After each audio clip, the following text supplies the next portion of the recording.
Every game begins with strategy. Today, we present securing domination in the join of graphs. What happens when a network is attacked? Can it still remain protected? Graph theory studies connections and networks used in security, communication, and optimization. Secure domination keeps a network protected even if one node is replaced, so the graph remains protected even if one guard moves.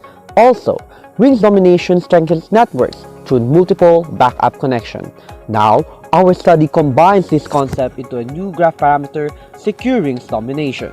We aim to characterize its existence and determine the minimum domination number in the join of graphs. We establish important characterizations and bounds for secure rings dominations. These concepts may help improve network security and communication systems. In Gambit, every move matters. In graph theory, every connection matters. Discover the winning strategy behind our research. See you at the colloquium.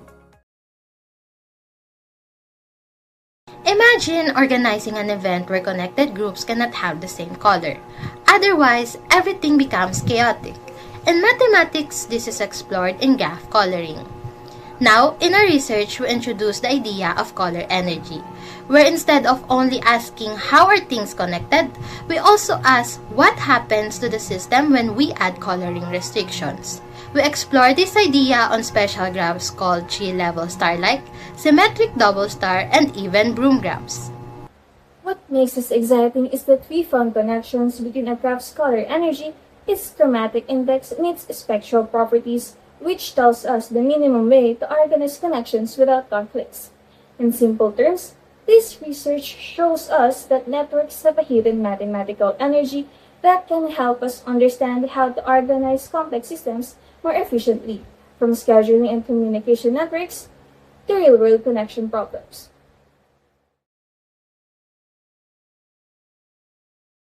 Good day, everyone! We are excited to share an overview of our study on the behavior of the power Fibonacci sequences. The Fibonacci sequence appears in nature, cryptography, and patterns. When taken modulo M, it becomes periodic as proven by Wall in 1960. Later, researchers introduced the power Fibonacci sequences using the power of roots of x squared minus x minus 1 congruent to 0 modulo M as generators. Recent works expanded this into the ring of quadratic integers modulo M, describing when these sequences exist. However, one key aspect remained unexplored: the periodicity in the ring of quadratic integers modulo M. We still don't know how the sequences repeat or what determines their cycle, and that's the gap our research addresses.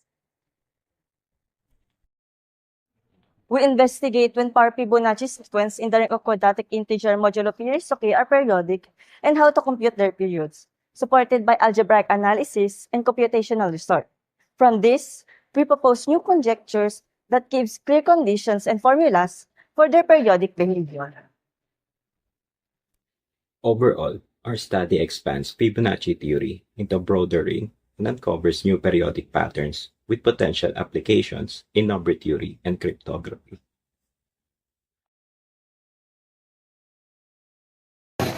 In cryptography, one of the most deceptively simple yet powerful equations is x squared minus y squared equals n.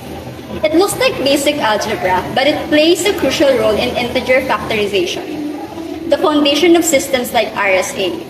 Many of the fastest factorization algorithms such as Fermat's method and the quadratic sieve rely on finding solutions to equations that ultimately reduce to this difference of squares.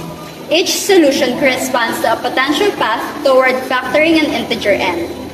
Our study builds on this classical idea, but from a deeper perspective.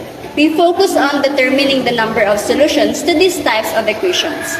Understanding how many solutions exist isn't just a counting problem. It gives insight into the structure of the underlying algebra and the difficulty of related cryptographic tasks. To push this further, we extend the equation into richer algebraic systems like the ring of quadratic integers modulo and integer m. In these rings, the simple difference of squares identity becomes a norm equation, and counting its solution reveals new patterns and potential implications for cryptographic security. In short, by analyzing not just the existence but the number of solutions in these extended settings, our study aims to uncover deeper structural properties that can inform both cryptographic design and cryptanalysis. I am Diana Clarissa Apomiles, together with Ms. Pauline De Leon, presenting you our study on the number of solutions x squared minus y squared equals n in the ring of quadratic integers modulo n.